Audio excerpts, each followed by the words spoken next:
এই ভিডিওতে আলোচনা করব প্রথম পর্যায়ক্রমিক মূল্যায়ন বা ফার্স্ট ইউনিট টেস্ট বা ফার্স্ট সামেটিভ এভালুয়েশনের ক্লাস 3-র অঙ্ক বিষয়ের প্রশ্ন নিয়ে। পূর্ণমান 10, সময় 20 মিনিট।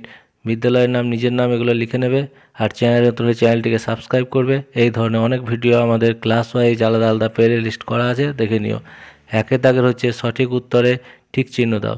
ক হচ্ছে 5 শতক 8 দশক 5 একক, এটা উত্তর হবে মাঝেরটা 585। তারপর খ 400 যুক্ত 20 যুক্ত 3, এটাকে ভেঙে লিখলে হবে 423। 2 হচ্ছে কথায় লেখো, এটা 899, তাহলে আমরা লিখবো 899 বানান করে। তারপর লিখবো 707। 3 হচ্ছে সংখ্যায় লেখো, 4 শতক 8 দশক 0 একক, অর্থাৎ হচ্ছে 480। তারপর আছে 333, অর্থাৎ 333। 4 দাগের হচ্ছে যোগ করো, 334-এর সঙ্গে 232 যোগ করে হবে 566। বিয়োগ করো 572 থেকে 258, তাহলে এটা বিয়োগ করে হবে 314। তারপর 5 দাগের হচ্ছে খালি ঘরে সঠিক সংখ্যা লেখো। 1 3 5 আছে, তারপর 9 আছে, তাহলে মাঝে হবে 7। এখানে বিজোড় সংখ্যাগুলো দেওয়া হয়েছে। তারপর হবে 11। তারপর জোড় সংখ্যাগুলো দেওয়া হয়েছে 2 12, তারপর হচ্ছে 22 32 42, অর্থাৎ 10 10 করে বেড়েছে। 6 দাগের হচ্ছে নিচের অঙ্কগুলি সমাধান করো। একটি গাছে 112টি টগর ফুল ফুটেছে।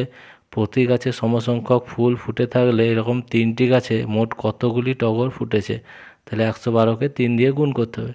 তো গুণ করে হয়েছে 336, তাহলে মোট 336টি টগর ফুল ফুটেছে। খ হচ্ছে মিহির বাজারে গিয়ে 160 টাকার চাল, 35 টাকা চিনি ও 8 টাকা নুন কিনেছে। সে মোট কত টাকার জিনিস কিনেছে? তাহলে এখানে আমাদের 160-এর সঙ্গে 35 আর 8 যোগ করতে হবে। যোগ করে হবে 203 টাকা। তাহলে সে মোট 203 টাকার জিনিস কিনেছে। গ হচ্ছে হাওড়া স্টেশন থেকে কাটোয়া লোকাল ছাড়লো, 522 জন যাত্রী আছে। ব্যান্ডেলে 158 জন নেমে গেল, এখন কতজন যাত্রী রইল? তাহলে 522 থেকে 158 বিয়োগ করতে হবে, বিয়োগ করে হবে 364। এখন ট্রেনে মোট 364 জন যাত্রী রইল। ঘ হচ্ছে 3 দিনে 360টি মাটির হাঁড়ি তৈরি হলে একদিনে কতগুলি মাটির হাঁড়ি তৈরি হবে? 360কে 3 দিয়ে ভাগ করতে হবে, ভাগ করে হবে 120। তাহলে একদিনে মোট 120টি মাটির হাঁড়ি তৈরি হবে।